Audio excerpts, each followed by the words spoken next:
Let's take you to KwaZulu-Natal, where the Office of the Independent Electoral Commission says its 4,973 voting stations are ready for the voter registration weekend. Already 5.39 million voters are registered in that province, but only 19% of that number includes young people between the ages of 18 and 29. We speak now to Newzroom Africa's Karinda Jagmohan, who attended the briefing. And Karinda, for this province in particular, which has seen some violence, or political violence rather, security is key for the IEC ahead of the weekend. Indeed, Dudu, of course, this briefing focused on issues specific to KZN, and like you rightly said, political intolerance, political violence is high with regards to the number of concerns that the IEC, that political parties will have in the run-up to the 2024 national election. Over the past months, we have seen a number of shootings, deadly attacks on councillors, politicians essentially, many of them occurring in northern KwaZulu-Natal. Now, the IEC says that they have developed a process to categorize voting stations as high risk, medium or low risk with regards to political violence or political intolerance playing out during the election week or during the voter registration week. But right now, there seems to be no high-risk voting stations at this voter registration point, but this is always a fluid issue and it could change. Take a listen to the IEC's Provincial Electoral Officer, Ntombifuthi Masinga.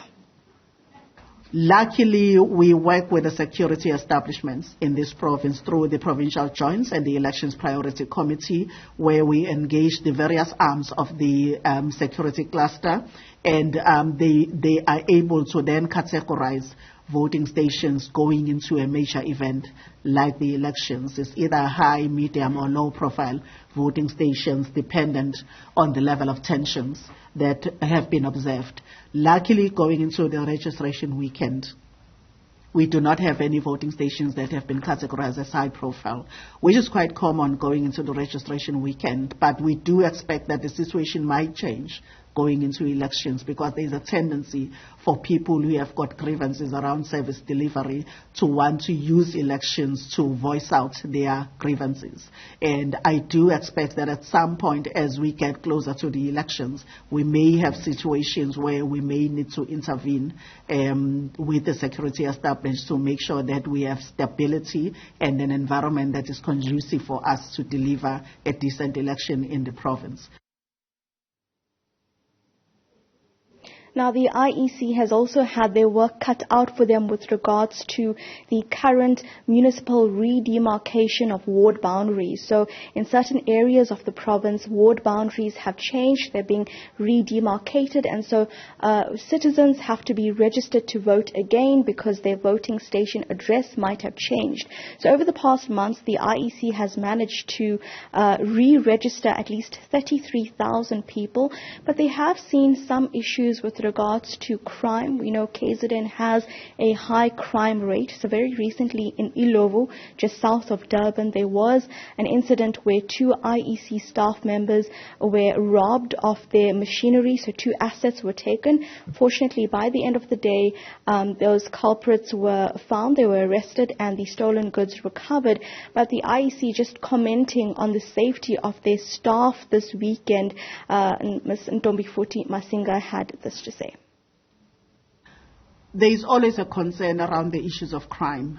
Luckily, during the registration weekend, unlike the other projects that we've implemented until now, including your targeted communication and registration, where we had field workers that were deployed in community, the registration weekend is much easier because it is contained within the voting stations. They don't necessarily venture out into people's homes.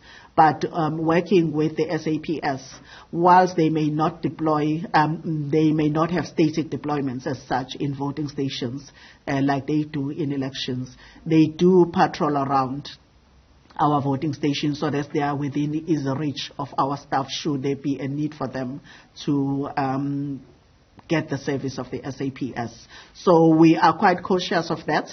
We have people that we call area managers who manage a cluster of voting stations, who are our eyes and the ears on the ground, because our staff will be sitting inside voting stations, whereas an area manager patrols their voting stations throughout the day, looking out for any possible incidents that may negatively impact our processes in voting stations. So they have a direct link with our officers, who then have a direct link with the cluster groups of the SAP. Karinda, Jagmohan, thank you very much for that report.